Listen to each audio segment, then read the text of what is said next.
Vous avez certainement déjà entendu le mot saint, ou l'avez chanté au moins 1 à 2 fois dans une église. Pour la plupart des gens, cette idée traduit le seul fait d'être une personne de bonne moralité. Donc, Dieu est saint parce qu'il est moralement parfait. Oui, c'est vrai dans un sens. Mais dans la Bible, l'idée de sainteté est bien plus vaste et plus riche. Et plus concrètement, ce terme décrit le fait que Dieu est la force créatrice de tout l'univers. Il est dans l'absolu le seul être capable de créer un monde rayonnant d'une telle beauté. Autant de caractéristiques qui font de Dieu un être à part, donc le qualifient d'unique. Ce qui est le sens véritable du mot « saint ». Pour bien comprendre la sainteté de Dieu, on pourrait le comparer au soleil. Le soleil est unique, du moins dans notre système solaire, et en plus d'être très puissant, il est la source de toute forme de vie qu'on peut apprécier sur notre planète. On pourrait donc qualifier le soleil de saint. On peut même pousser la comparaison encore plus loin, en disant que la zone autour du soleil est tout aussi sainte. Ouais, car plus on se rapproche du soleil, plus son intensité se ressent. Exactement. Donc ce concentré de puissance et de bonté qui est source de vie se trouve être tout aussi dangereux.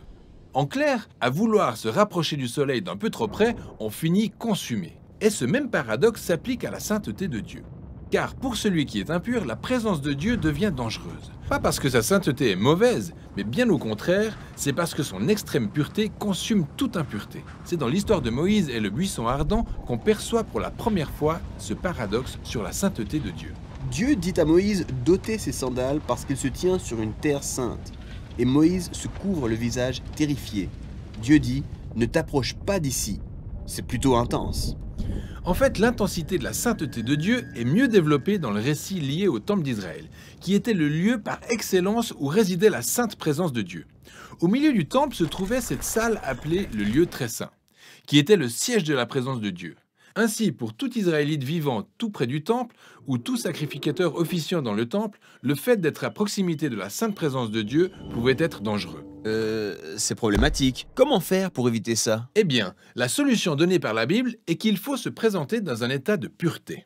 Quoi? La pureté? Comme dans la pureté morale? C'est ça. C'est assez facile à comprendre, mais la Bible s'attarde beaucoup plus sur un autre genre de pureté. La pureté rituelle. Ça consiste à éviter tout contact avec ce qui est relié à la mort, comme de toucher aux personnes atteintes de maladies de la peau, ou aux cadavres, ou même à certains fluides corporels. Tout cela vous rend impur. Devenir rituellement impur n'est pas un péché en soi. Ce qui est dangereux, c'est de s'aventurer dans la présence de Dieu dans un état d'impureté. C'est pourquoi Dieu a donné aux Israélites les instructions très claires pour identifier les différents états d'impureté, ainsi que les étapes de purification leur permettant de retourner à nouveau dans le temple. C'est bien ce dont il est question dans le livre de Lévitique. Exact. Mais ce n'est pas tout. Ce principe ne cesse de se développer.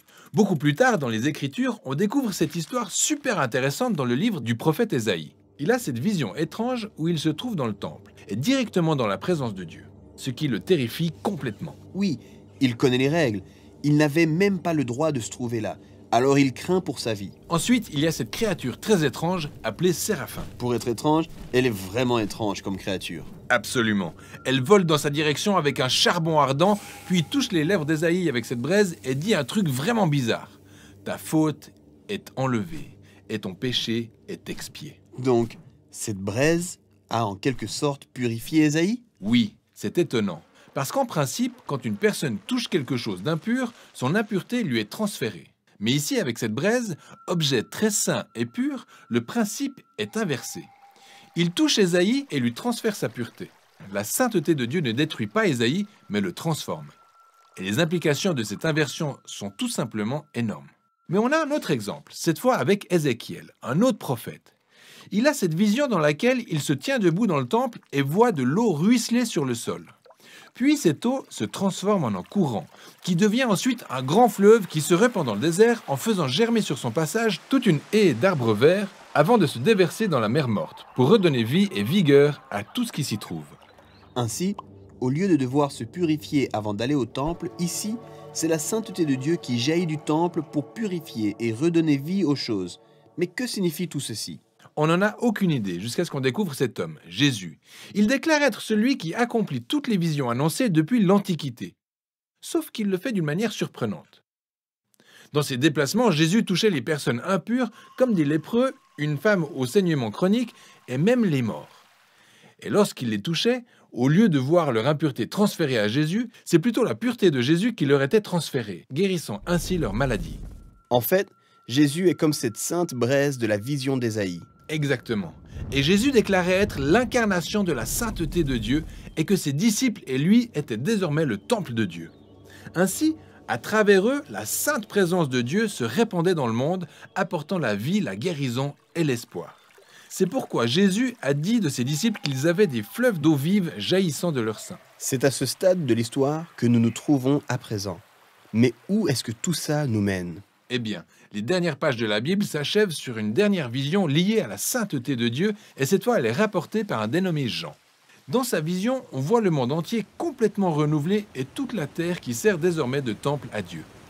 Il y a aussi le fleuve d'Ézéchiel qui ruisselle depuis la présence de Dieu pour imprégner toute la création, ôter toute impureté et tout ramener à la vie.